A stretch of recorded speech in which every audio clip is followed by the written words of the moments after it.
Siapa sih yang nggak kepengen hidupnya berubah lebih baik? Banyak sekali teman-teman yang ngaku pengen punya perubahan hidup, lalu japri koyo. Bagaimana caranya? Bagaimana caranya? Tapi cuma tanya doang. Begitu koyo kasih saran, kasih cara, kasih guidance-nya seperti apa yang harus dilakukan, menghilang, tidak ada jawaban. Menghilang begitu saja. Jadi percuma kalau cuma Anda bertanya doang. Orang yang tidak punya keuangan cukup untuk membangun sebuah bisnis bukan berarti dia tidak akan bisa berubah. Bisa saja, yang penting kemauan dulu, asalkan mau melakukannya. Nah, ini ada satu orang yang mengalami satu perubahan yang dahsyat. Nah, ini rekannya Koyo, namanya Pak Michael, itu dari kondisi yang sangat-sangat terpuruk bahkan sempat jadi DPO. Tapi sekarang dia alami satu perubahan hidup. Simak ya video ini. Tonton sampai habis setengah jam, siapin waktu, jangan diputus. Anda akan bisa berubah hidupnya kalau Anda mengikuti cara-cara seperti ini. Ingat, semua itu dimulai dari diri sendiri, bukan karena orang lain. Oke, semangat pagi Jakarta. Iya. Pagi. Ya, bilangnya pagi ya. Pagi, Bapak. Semangat. Saya selalu sapa. Saya bilang semangat malam, Pak. Kalau saya keliling mulai dari Medan sampai Papua itu semangat pagi gitu ya. Jadi saya mau sapa semangat pagi Jakarta. Pagi, Bapak. Ya, kenalin nama saya Michael, saya dari Sorong, dari Papua. Nggak kayak orang Papua ya, hitamnya doang ya kayak orang Papua ya. Nah, tapi aslinya saya bukan dari Papua, Bapak Ibu, saya dari Surabaya ya. Nah, saya bergabung di FC itu tahun 2021 ya. Nah, saya mau cerita sedikit tentang tadi perjalanan kenapa bisa kenal FC ya. Jadi sebenarnya saya udah tahu FC 2019 dari teman gereja, cuman teman gereja saya ini salah cerita ya. Dia langsung bilang gini, Michael, kamu kan pernah itu dulu zaman kuliah ikut MLM ya kan. Kamu pasti cocok nih ikut AFC. Saya tanya, apa itu AFC? Dijelasin ya, langsung duitnya Bapak Ibu. Wah, ini duitnya sekian. Wah, saya langsung alergi Bapak Ibu ya. Ya, tadi kan udah dibilang sama Pak Dendi ya, MLM masuk langsung mati gitu ya Bapak Ibu. Jadi saya udah dulu pernah ikut MLM zaman kuliah sampai saya tinggalin kuliah saya ya demi MLM itu ya, singa terbang itu Tianxi waktu itu ya. Nah, sampai saya punya utang 150 juta zaman itu ya. Wah, pokoknya gila lah ya. Nah, jadi saya udah trauma dengan kata yang nama MLM. Saya bersumpah dengan diri saya sendiri tidak akan pernah join MLM apapun itu bentuknya. Jadi waktu teman gereja saya cerita begitu, saya langsung anti ya. Nah, 2019. Nah, waktu itu kita masih sombong-sombongnya ya. Kenapa? Karena ada proyek kita kerjain. Ternyata 2019 bangkrut Bapak Ibu. Waktu itu saya punya hutang 2,5 miliar gara-gara bangkrut itu. Ya. Nah, 2020 saya ketemu AFC lagi ya Bapak Ibu. Nah, waktu itu ya ada saya punya mantan upline di perusahaan lama ya. Dia telepon, Michael di mana gitu, di Jember C, saya bilang gitu. Ayo kita ketemu di Surabaya. Ternyata teman saya ini kena kanker lidah Bapak Ibu. Kena kanker lidah, lidahnya dipotong. Ya orang kalau kena lidah kan pasti dipotong ya. Nah Bapak Ibu kalau lidah dipotong gimana? Nggak bisa ngomong kan?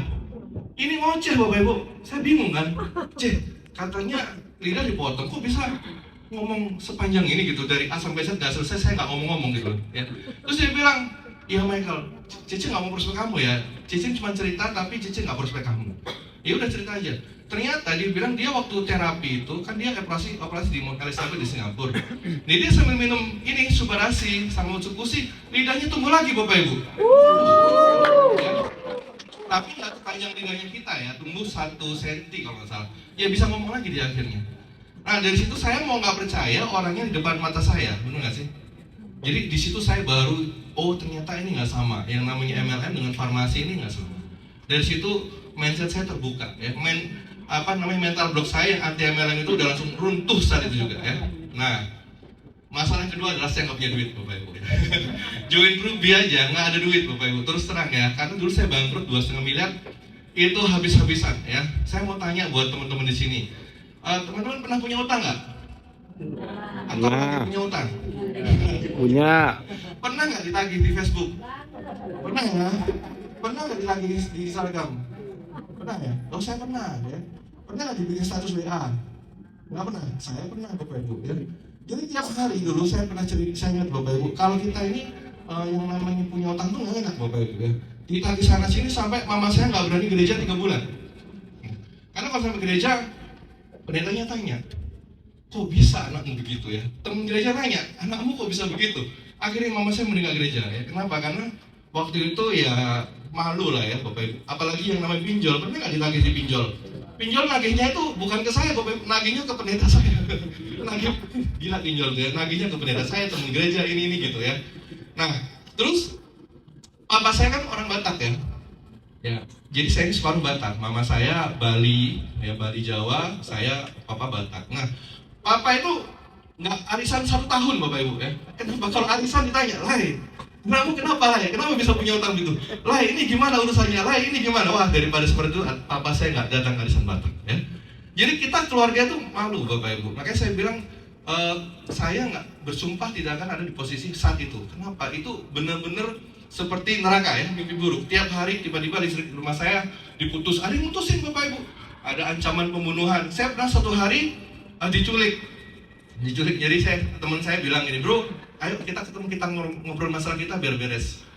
Begitu saya ketemu, ternyata udah ada orang-orang Ambon Bapak Ibu. Ada orang Ambon ya, orang Papua. Wah, dipukulin saya di depan banyak orang di kafe.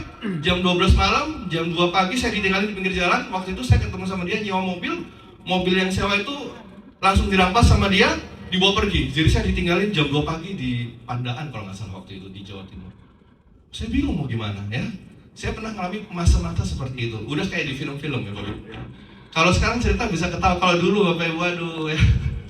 Suatu hari mama saya bilang gini, keluarga saya bilang, udahlah Michael, mama udah nggak bisa bantu kamu, papa udah nggak bisa lagi bantu kamu. Ya, kamu mending beresin aja masalah pakai cara kamu sendiri. Nah, saudara saya bilang, orang Banyuwangi, orang Jawa ya, saudara mending kamu, kan ada yang laporin saya ke polisi waktu itu kan, karena masalah-masalah seperti itu. Dia bilang, udah kamu nggak apa-apa lah laporan polisi, masuk penjara paling 2 tahun doang, gitu katanya. Gimana? Ini sih tante saya sendiri Bapak Ibu ya. Saya tanya adik saya, kalau kamu gimana? Ya udahlah bang, nggak apa-apa bang, gitu. Katanya seperti itu. Jadi keluarga saya nggak ada satupun yang terima saya waktu itu Bapak Ibu ya.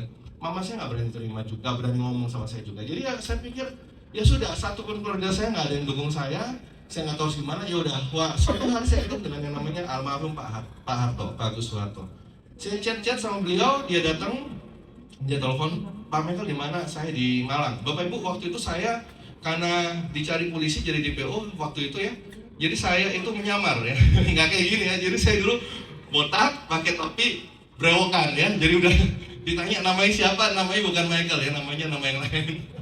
Saya cari kos-kosan yang tidak minta KTP Bapak Ibu ya, supaya saya bisa ngekos dengan tenang ya waktu itu. Karena dicari orang Bapak Ibu, bayangin ya. Nah, dan habis itu Pak Harto bilang, ayo Pak Michael kita ketemu. Ketemulah saya sama Pak Harto. Jadi saya bilang, Pak Harto ini saya mau curhat, boleh nggak sih? Boleh, curhat lah. Punya masalah utang segala macam. Terus saya bilang gini, kamu punya utang 2,5 M, kamu nggak mungkin kerja ikut orang. Kenapa? Dan sekarang ya, kamu kerja ke orang gaji berapa? 5 juta, 6 juta, 10 juta 2,5 M, mau berapa tahun? Berapa ratus tahun baru lunas? Kamu hidup mati, hidup lagi mati, sampai 3 kali Bapak Ibu, nggak selesai utang. Dia bilang gitu, bener juga ya. Terus harus gimana Pak Harto? Kamu udah join AFC, kerjakan AFC. Bapak Ibu, sekali lagi kan, saya begitu lihat mantan upline saya ini lidahnya tumbuh lagi, saya langsung positif. Tapi kan duit nggak ada. Saya bilang ke Pak Harto, menarik sih, tapi nggak ada duit gitu. Terus dia bilang gini, kamu nggak usah ngomong duit sama saya tahu kamu tuh nggak punya duit gitu. Terus gimana? Udah, mau nggak tapi beresin masalahmu? Mau? Serius mau? Oke, kita salaman dulu. Kita ketemu 2 minggu lagi gitu. Nah waktu itu saya hitung, saya tanya kan, emang Pak Harto udah dapat berapa sih dari AFC? Waktu itu kurang lebih bonusnya sebulan 90 sampai 100 juta setiap bulan. Terus saya tanya, berapa lama bisa mencapai Pak Harto? Dia bilang 1,5 tahun. Wah, langsung dong timbul harapan, wah bisa lunas nih hutang nih. 100 juta sebulan, berarti saya butuh 25 bulan buat lunas nih hutang gitu. Wah, ada harapan ya. Nah, akhirnya 2 minggu kemudian saya ketemu, Pak Harto bilang, Michael, semua orang gak ada yang percaya sama kamu, tapi saya percaya sama kamu. Dia bilang gitu. Saya nggak tahu kenapa, tapi feeling saya, kamu pasti sukses di sini. Dia bilang gitu waktu itu. Terus akhirnya, dia bilang, terus harus gimana Pak Harto? Jadi saya dikasih 3 titik sama Pak Harto. Dijoinkan Diamond, Ruby, dia yang bayarin semuanya Bapak Ibu. Ya. Semua orang yang percaya sama saya, tiba-tiba Tuhan kirim Pak Harto yang percaya sama saya, yang bukan saudara saya dan bukan keluarga saya. Itu Tuhan kerja tuh dengan cara yang gila, Bapak Ibu, menurut saya. Nah, setelah saya join AFC, ini saya cerita sedikit, nggak apa-apa ya. Saya sering lihat YouTube, Bapak Ibu. Ya saya waktu lihat YouTube itu sudah tahu Koyo, ya, sudah lihat di YouTube. Ya Kogun, udah saya lihat di YouTube, Bapak Ibu. Dokter Yudi, wah, ya Cilavina. Oh, saya sudah lihat tuh di YouTube 2021 waktu itu, toh. Ya, saya pikir, wah, banyak yang sukses ya, berarti saya bisa sukses. Saya pikir, Bapak Ibu, seperti di YouTube ya. Ternyata begitu kita jalan, waduh, Bapak Ibu ya. Kan saya ini jadi DPO ya, nggak bisa bayangin ya, kita ini kan harusnya kan kerja di satu di mana orang nggak kenal sama kita. Tiba-tiba kita kerja di mana orang harus kenal sama kita, kan gawat, benar nggak Bapak Ibu ya? Gimana ini kalau sampai ketahuan? Tapi ya sudahlah kalau emang seperti ini. Jadi saya dikasih daftar nama sama teman saya, karena saya ini mau prospek orang itu orang nggak ada yang percaya kan Bapak Ibu. Kalau teman gereja, saudara, aduh lupakan. Mereka udah tahu saya ini bangkrut. Jadi nggak mungkin ketika saya prospek itu mereka akan percaya, itu sangat tidak mungkin sekali. Ya.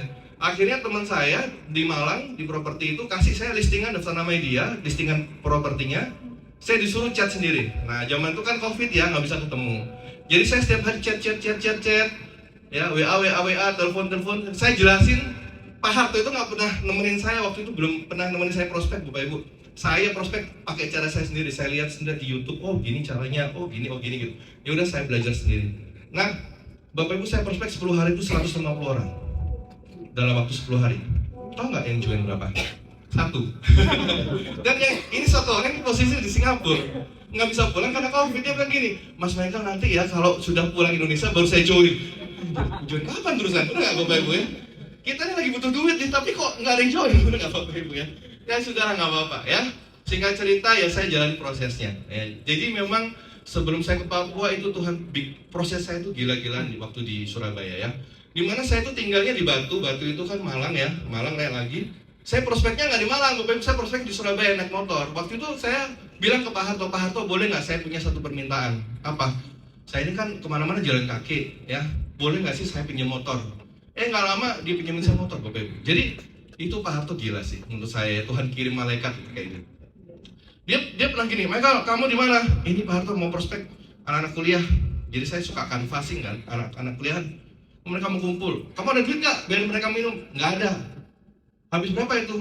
Palingan 200-300 ribu. Ya udah transfer. Jadi Pak Harto suka begitu, bantuin saya untuk prospek-prospek gitu Bapak Ibu ya, untuk prospek segala macam. Nah akhirnya singkat cerita dalam waktu 3 bulan prosesnya itu saya ya pairing cuma 14 ya, hasilnya seperti itu ya, pairing cuma 14, bonusnya cuma 2 juta, 3 juta, tapi saya bersyukur ya, maksudnya dalam arti walaupun bonusnya masih kecil-kecil, saya nggak kayak di YouTube tuh kan kayaknya anjir cepet banget gitu, setahun udah sekian, ada yang setahun 1 M, ada yang setahun 5 juta ya kan. Saya bilang, Tuhan saya salah apa gitu ya, apa saya emang harus begini prosesnya gitu ya. Jadi ya sudah lah, nggak apa-apa Bapak Ibu. Jadi setiap hari itu saya naik motor dari Batu jam 10 pagi ya sampai Surabaya jam 2 siang, saya prospek sampai jam 12 malam. Jam 12 itu saya baru pulang naik motor sampai kos-kosan jam 4 pagi. Setiap hari selama 3 bulan. Dan Bapak Ibu tahu, setiap hari bannya bocor. Dan bocornya itu nggak siang-siang. Pas saya pulang prospek jam 2 malam, jam 3 malam gitu ya. Kok bisa gitu ya? Hampir setiap hari gitu ya. Yang rantainya putus lah, inilah pokoknya ada aja. Tapi lucunya, setiap kali ban bocor jam 3 pagi loh Bapak Ibu, itu bukan hutan sih ya, sawah semua kan ya. Kalau di Papua berhutan ya, kalau di Jawa sawah ya. Tiba-tiba saya jalan setengah jam ada tambal ban buka, nggak masuk akal loh. Dan itu saya alami setiap hari loh. Jadi Tuhan itu kasih kita izinkan punya masalah, tapi kasih solusi juga. Ada tambal ban buka jam 3 pagi. Saya tanya, Bapak kok buka jam sini? Saya juga kebangun ini, kenapa ya? Katanya gitu. Dikirim Tuhan ya berarti ya gitu ya. Oke, singkat cerita saya nggak bisa masuk ke kantor AFC Surabaya karena ada Intel datang ke kantornya AFC. Jadi Intelnya datang ke kantor AFC Surabaya. Terus Pak Harto panggil saya bilang, Mas Michael mohon maaf ya, mulai dari hari Mas Michael nggak bisa masuk ke kantor. Jadi Mas Michael kalau mau ngapa-ngapain ya udah di luar kantor. Jadi dulu setiap kali LOP seperti ini ya, saya di bawah Bapak Ibu cari tempat yang terpencil ya, makan bakso sambil nunggu selesai LOP baru ketemu Pak Harto. Setiap hari seperti itu. Akhirnya Pak Harto bilang gini, Michael kamu udah gak bisa ngerjain AFC di Jawa, kamu harus pilih, kamu ke NTT atau ke Papua. Saya tanya sama teman saya teman kuliah saya kan banyak orang Papua. Saya tanya, bro mending di mana nih? Papua PNTT. Dia bilang, ya mending Papua lah bro, perputaran duitnya lebih gede di Papua daripada di NTT. Dia bilang begitu. Terus saya tanya, kota mana nih? Sorong atau Jayapura? Waktu itu saya browsing-browsing, kan ada dua kota paling gede di Papua, itu cuma dua, itu Sorong sama Jayapura. Terus dia bilang, kamu belum pernah ke Papua? Belum, mending kamu Sorong, karena kotanya kecil tapi perputaran duitnya nggak kalah dengan Jayapura. Dia bilang gitu. Oh gitu, oke. Jadi saya bilang, Pak Harto, oke Pak Harto, saya ke Sorong. Bapak Ibu tahu nggak yang bayarin tiket siapa? Bukan Pak Harto, yang bayarin tiket itu Pak AFC Bapak Ibu. Tiba-tiba saya disuruh chat tangga, suruh minta tiket pesawat ke Sorong. Ya, Pak Harto yang logi waktu itu ya. Nah, ini saya cerita sedikit ya. Saya nggak kenal siapa-siapa di Sorong. Jadi saya datang sampai Sorong, bawa koper ya, gini. Keluar dari bandara saya mikir, saya mau kemana ini gitu ya. Ke kiri, ke kanan, ini nggak ada yang kenal gitu ya. Daerah asing Bapak Ibu buat saya. Terus saya ada supir taksi gitu ya, saya tanya, Kak, di sini penginapan murah di mana? Oh ada, di sana ada gitu ya. Kakak bisa antar Kak? Oke antar gitu Bapak Ibu. Nah, saya waktu itu ke Sorong cuma bawa duit 500.000 Bapak Ibu. Jadi di dompet cuma ada duit 500.000, di ATM tuh 100.000, sisanya cash Bapak Ibu ya. Itu datang ke Papua pertama kali di 2021 bulan Mei akhir ya. Karena waktu itu Juni awal, kalau nggak Mei akhir tuh ada LOP-nya Pak Niko pertama kali ya di Sorong. Nah saya 2 minggu sebelum LOP saya ke sana. Memang sengaja, memang umumnya saya bikin 2 minggu supaya saya bisa prospek. Nah saya akhirnya datang di satu penginapan, dia tanya Kak berapa satu hari, dia bilang 130.000 ya. Duit saya 500.000 kan. Hari pertama, hari kedua, hari ketiga selesai sudah ya. Mau ngapain? Bener nggak Bapak Ibu ya? Akhirnya saya bilang sama yang punya penginapan, setelah saya bayar hari pertama, besoknya saya datang, Kak boleh nggak kalau saya bayar 2 minggu sekali? Dia bingung Bapak Ibu ya. Ini orang datang nggak pernah nginep di sini, pertama kali datang mau utang, bener nggak? Ya. Dia lihat saya begini dari atas ke bawah, terus dia tanya kenapa gitu? Saya bilang gini, saya gajian dari kantor 2 minggu sekali. Oh masa? Kantor di mana? Oh kantor saya di Jakarta. Saya bilang begitu, di Jakarta. Baru, adik ini kerja apa? Oh saya di perusahaan farmasi Kak. Gitu. Oh saya disuruh ke Papua, ke Sorong ini pertama kali karena saya disuruh survei sama kantor. Saya bilang gitu. Oh survei apa? Oh survei soal kesehatan dan COVID. Oh boleh. Jadi gimana? 2 minggu sekali? Iya 2 minggu Kak. Dia tanya, baju di mana? Kamar. Koper di kamar. Oke, sudah nggak apa-apa. Dia bilang begitu. Jadi bayar nggak Bapak Ibu? Sekarang saya tanya, Bapak Ibu punya penginapan, ada orang datang nginep, terus dia bilang, Pak, Bu, saya mau nginep, tapi saya bayar 2 minggu lagi, boleh nggak? Nggak boleh kan? Ini boleh loh, gila nggak sih? Jadi buat saya ya, suksesnya saya itu bukan satu kebetulan, itu Tuhan tuh punya campur tangan di situ. Bapak Ibu. Nah, saya kan passing Bapak Ibu ya. Nah, duit kan 500.000 ya. Nah, saya di penginapan itu karena penginapan murah nggak dapat makan dong.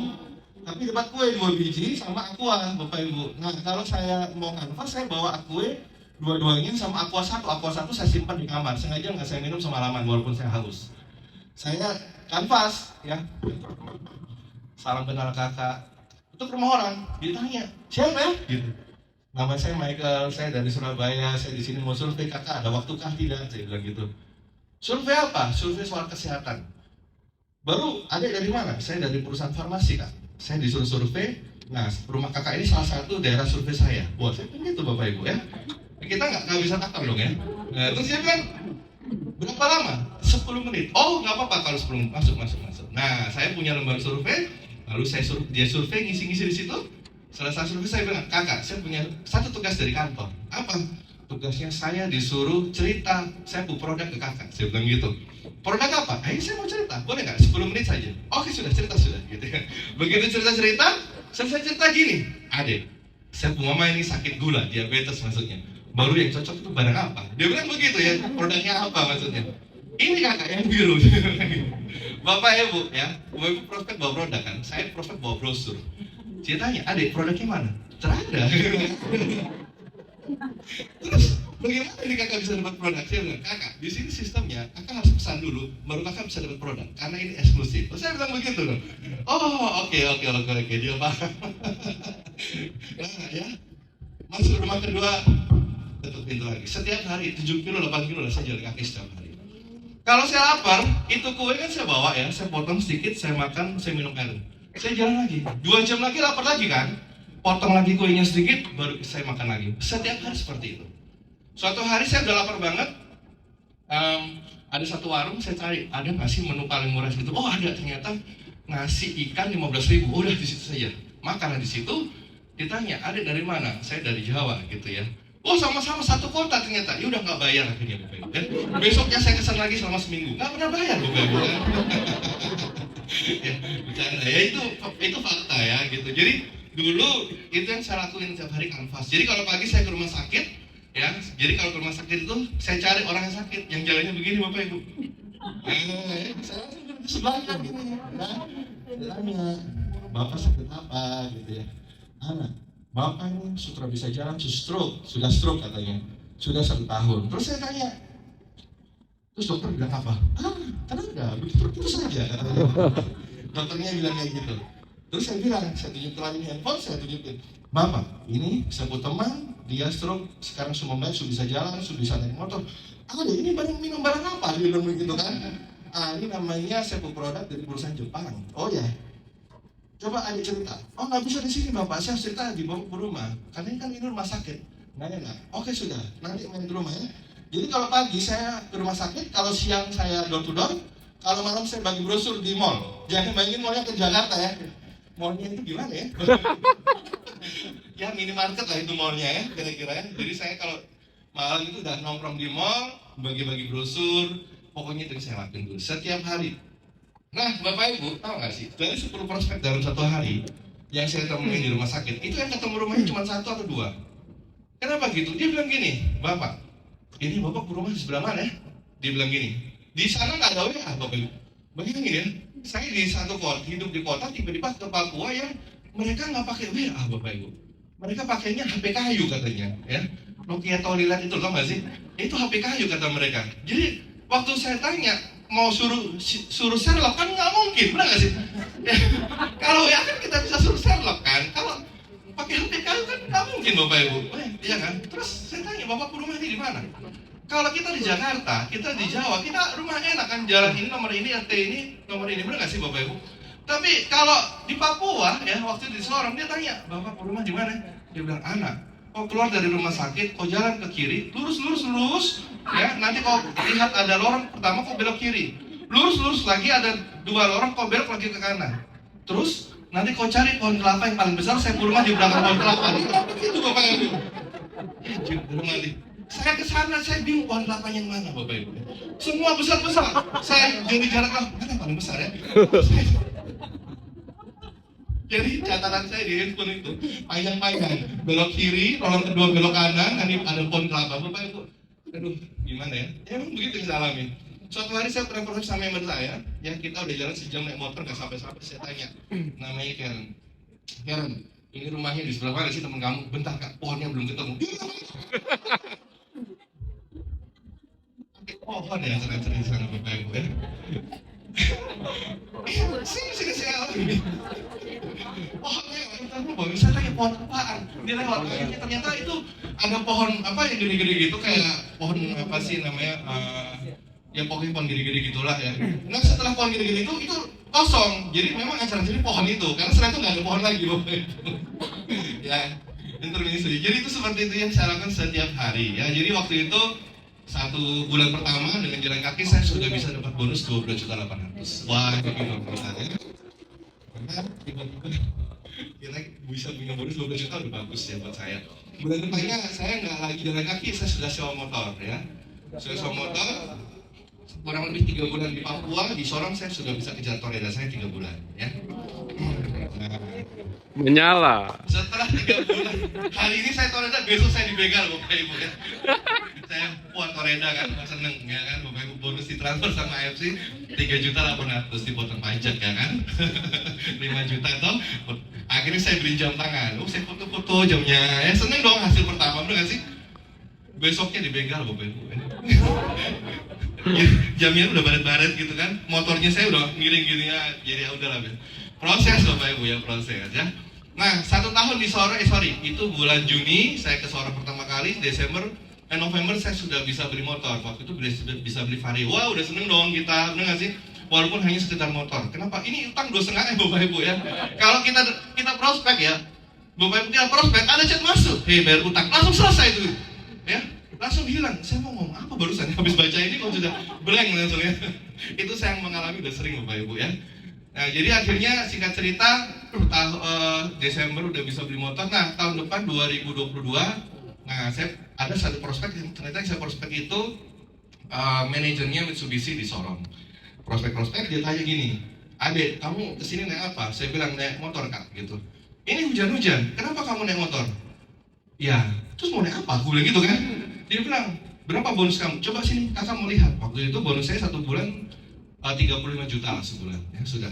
Jadi setahun di Sorong saya sudah bisa income stabil di angka 35 juta waktu itu. Nah terus habis itu ditanya, "Ini income segini udah bisa loh kamu nyicil mobil gitu." "Aduh Kak, saya ini punya duit buat bayar utang ya. Jadi bukan buat beli mobil." "Ah sudah, nanti saya ngurus." Saya pikir bercanda Bapak Ibu ya. Jadi gini, kenapa sih dia tanya kenapa harus beli mobil? Jadi kalau di Papua itu hujannya nggak kayak di sini Bapak Ibu ya. Di sana itu ini hujan ya, 100 meter kering Bapak Ibu ya. 100 meter hujan lagi, 100 meter kering lagi. Jadi kalau misalnya pakai jas hujan, itu capek loh Bapak Ibu. Serius ya, capek lepas pasang Bapak Ibu ya. Jadi saya mending ya udah hajar aja. Jadi saya udah setiap hari kehujanan, luar biasa nggak pernah sakit Bapak Ibu. Ya, itu minum produk jarang, iyalah. Mending buat dan utang kan daripada beli produk kan waktu itu ya. Jadi waktu itu Bapak Ibu ya. Saya cerita. Jadi akhirnya singkat cerita dia pulang dari rumah dia, 2 bulan kemudian dia telepon, "Adek, ya Kak ada apa? Ini mobil sudah datang, kamu ambil kapan?" Saya kaget Bapak Ibu. Kenapa? Saya pikir ini orang bercanda. Ternyata diserusin. Waktu saya datang, "Kak, ini kakak serius? Ini kan kamu pesen warna biru kan, saya cari warna yang emang ada di showroom Bapak Ibu ya." Dia tanya, "Ada warna merah ada?" Saya bilang, "Ada merah." "Kak, nggak mau warna merah gitu ya. Warna hitam, pasaran. Warna silver, kayak taksi." Saya bilang gitu. Yang dicari warna yang nggak ada. Akhirnya waktu itu warna kayak biru tua gitu lah ya Bapak Ibu. Dan itu memang harus indah karena barangnya ada di Makassar, saya aja lama-lamain. Karena kan saya emang nggak ada yang punya mobil. Ya tiba-tiba mobil datang. Terus saya tanya, "Kak, DP berapa?" 60 juta. Saya bilang, "Kak, saya ada sih 60 juta, tapi nggak buat beli mobil, ini buat bayar utang." "Ah sudah, kok cicil sudah." Bayangin Bapak Ibu ya. Ada nggak di sini Bapak Ibu beli mobil ke showroom, DP-nya nyicil ke showroomnya? Nggak ada kan? Itu saya Bu. 3 kali saya cicil Bapak Ibu ya. DP-nya waktu itu 2022. Jadi ini perjalanan hidup saya ya Bapak Ibu. Jadi saya bilang Tuhan tuh kerja itu gila luar biasa ya. Ya udah akhirnya saya punya mobil. 2023 tahun lalu saya punya member baru namanya Pak Dian. Dia sekarang udah Toreda. Nah, Pak Dian ini istrinya kena kanker payudara. Nah, waktu dokter rujuk dia ke Surabaya, dia nggak mau berangkat. Nah, dia tanya sama dokter, "Dok, ada nggak alternatif supaya istri saya nggak operasi?" Akhirnya dokternya kan member saya, jadi dokternya referensi produknya AFC. Jadi saya ketemu lah sama Pak Dian, saya bilang, "Pak Dian, ini minimal harus minum 2 paket ya tiap bulan."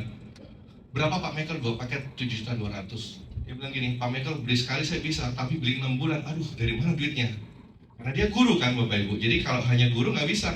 Dari gaji aja beli ini udah nggak mungkin bisa. Nah akhirnya saya bilang gini, "Oke Pak Dian gini ya, saya ajak Pak Dian, temuin saya ke teman-teman Pak Dian.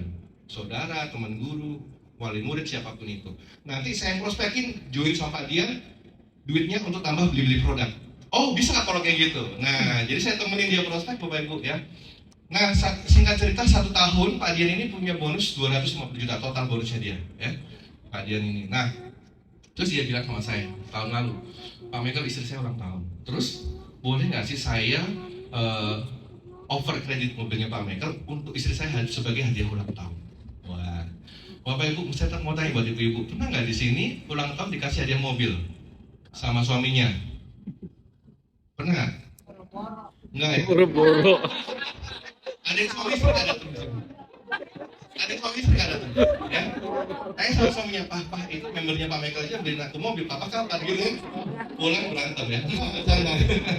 Jadi Bapak Ibu itu istri Pak Dian ya. Jadi mobil saya Expander itu dibeli sama Pak Dian, dikasih ke istrinya sebagai hadiah ulang tahunnya dia. Ya, karena istrinya kan survivor kanker Bapak Ibu. Saya punya testimoni kanker luar biasa sih kalau soal Pak Dian. Tapi next time mungkin saya bisa sharingnya nggak di sini. Karena ini sampai dokter-dokter di Sanglah, profesor-profesor itu heran kenapa bisa progresnya seperti ini. Karena udah stadium akhir, udah metastase, udah lumpuh, sekarang udah bisa jalan. Itu nggak bakal. Itu testimoni kanker ya, di Bali, karena dia sekarang di Bali, Pak Dian ini ya. Nah, akhirnya setelah dibeli Pak Dian, saya nggak punya mobil dong, pulang dari Korea. Nah, saya cari mobil, saya beli Lexus. Nah, Lexus itu kan sama Sorong. Ya. Lepu, lepu. Dikirim ke Sorong. Ya. Flexing dikit nggak apa-apa lah ya. Jangan ke Sorong. Sampai di Sorong waktu itu saya penasaran ya, namanya saya iseng ya. Emang di Sorong siapa sih punya Lexus? Saya tanya, kakak pernah lihat kan mobil-mobil begini? Ah banyak ini, dia bilang begitu kan. Masa sih, kayaknya nggak pernah lihat di Sorong. Terus dia tanya, kayaknya apa mobilnya? Ternyata Avanza lewat logonya Lexus Bapak Ibu ya. Sini lewat logonya Lexus. Dia bilang mobilnya sama dengan mobil saya. Dia bilang begitu. Oke sudah, mereka nggak paham mobil memang sama enggak Bapak Ibu. Nah, jadi waktu saya ke Jayapura, karena saya masuk ninja, jadi Pak Niko suruh saya keliling ya dari pos ujung ke ujung ya, dari Sorong, Jayapura, Manokwari, Nabire, Timika, Serui, Biak, Merauke, Bovendigul, ya, Wamena, ya itu saya datang semua Bapak Ibu. Sampai hari ini saya belum pulang udah 4 bulan Bapak Ibu ya. Jadi koper saya itu dari saya mau ke Cina itu udah koper zaman masih prospek ya. Isinya itu alat-alat prospek ke Cina kemarin. Pulang dari Cina belum pulang juga sampai hari ini Bapak Ibu. Jadi udah 4 bulan ya. Saya beli Lexus nggak pernah saya naikin 4 bulan Bapak Ibu. Nganggur-nganggur di sana. Ya. Jadi ini saya cerita dikit ya. Jadi ini pengalaman hidup saya. Saya cuma bilang sama teman-teman semuanya, kalian harus berjuang di sini habis-habisan ya. Menurut saya kalian kita ini harus kerja keras ya sampai Tuhan kasihan sama kita ya. Di sini punya anak kan, teman-teman ada yang punya anak ya. Saya misalnya Anda punya anak, pulang kantor, anaknya bilang, "Hore, mama pulang, papa pulang," seneng? Seneng. Dibawain tasnya sampai rumah, mama sakit nggak? Badannya capek nggak? Dipijitin, seneng nggak? Seneng ya. Diambilin makannya, nasinya, mama mau makan sama apa? Bingung ya, nasi kenapa ini? Tiba-tiba jadi rajin, benar nggak? Ya. Dan dia seperti itu selama 1 bulan. Saya tanya, Anda sebagai orang tua, seneng nggak? Pengen nggak ngasih anak sesuatu? Pengen kan? Sama Bapak Ibu, kita harus kerja keras sampai Tuhan lihat kita benar-benar mau berubah hidup. Gitu. Ini banyak orang, tim saya suka tanya, Pak Mentor ini saya sudah seperti ini tapi hasilnya nggak maksimal. Ya karena itu bukan effort maksimal yang kamu bisa kasih buat hidup kamu gitu. Ya, itu bukan 100% yang kamu bisa lakukan di hidup kamu, itu baru 20% yang kamu bilang udah capek, saya bilang gitu. Kamu harus lakukan 100% seperti sampai kamu benar-benar capek, sampai Tuhan tuh kasihan buat kamu. Karena begitu Tuhan kasihan sama kita, ya, Tuhan buka jalan, itu seperti balik telapak tangan. Tidak ada satupun manusia bisa nutup jalan yang Tuhan buka, Bapak Ibu. Jadi hidup saya ya bisa berubah, itu sebenarnya bukan hanya karena kerja keras, itu karena saya dibantu sama Tuhan, itu aja. Bagian saya cuma kerja keras, makanya saya nggak pernah ngeluh, mau saya jalan kaki. Saya kalau sekarang bisa cerita sambil ketawa ya, kalau dulu setiap hari nangis Bapak Ibu sambil bagi brosur gitu ya, pulang saya nangis. Kok sampai kayak gini ya, tapi ya sudah nggak apa-apa gitu ya, saya lakukan bagian saya. Jadi saya cuma cerita ke teman-teman semuanya, yuk teman-teman, AFC ini adalah apa ya, kalau saya bilang AFC ini adalah hal yang luar biasa yang kalian sudah temukan di hidup kalian, kalian harus kerjakan dengan maksimal ya. Waktu saya ingat terakhir ya, waktu Pak Niko ketemu saya di Sorong 2022, dia bilang gini, "Men, income lu berapa?" Saya tunjukin 30 juta, lumayan, dia bilang gitu. Dalam hati, anjir ini kita kerja sampai pulang-pulang malam, sampai asal lambung, dia bilang lumayan gitu ya. Orangnya kan nggak ada ya. Terus dia bilang gini, lu nggak bisa lu 35 juta, lu 30 juta nggak bisa, lu harus 100 juta, dia bilang gitu. Saya mikir, gimana cara bisa punya income 100 juta sebulan? Dia ini gini. Wah, saya sudah kerjain semuanya, ya kan? Ya udah, harus gini. Ya udah, saya lakuin di Bible. Ternyata benar ya, kalau kita kerja seperti yang udah disaranin sama upline kita, saya kan nggak punya upline saya udah meninggal ya. Jadi otomatis rujukan saya waktu itu ya langsung panik gitu ya. Nah, saya lakukan seperti yang dia sarankan 2022 ya, 2023 bulan Agustus itu 100 juta pertama saya dapat. Ya bulan. Sampai hari ini ya. Nah, sudah 100 juta dia bilang ini, lu nggak bisa 100 juta, lu harus 300 juta. Saya bilang, aduh, kita yang udah nggak pernah pulang ya, 300 juta ini kita mungkin udah pindah negara kali kerja ini. Nah, oke, jadi ini sharing dari saya, thank you banget buat waktunya. Semoga memberkati.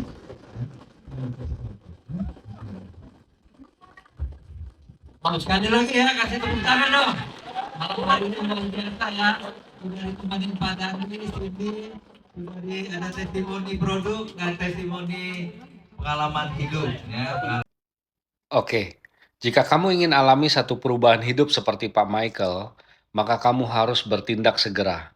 Gabung segera dengan komunitas Yokoyo. Bersama 2 produk ini, Anda bisa menjelajah seluruh dunia, bukan cuma Indonesia, untuk membantu banyak orang, juga membantu diri Anda untuk keluar dari banyak permasalahan. Karena dengan bisnis di AFC, Anda bisa punya peluang lebih besar lagi. Oke, Koyo tunggu komitmen Anda. Jangan cuma tanya-tanya doang, ataupun like-like saja. Tapi lakukan bersama, kita berjuang bersama. Konnichiwa.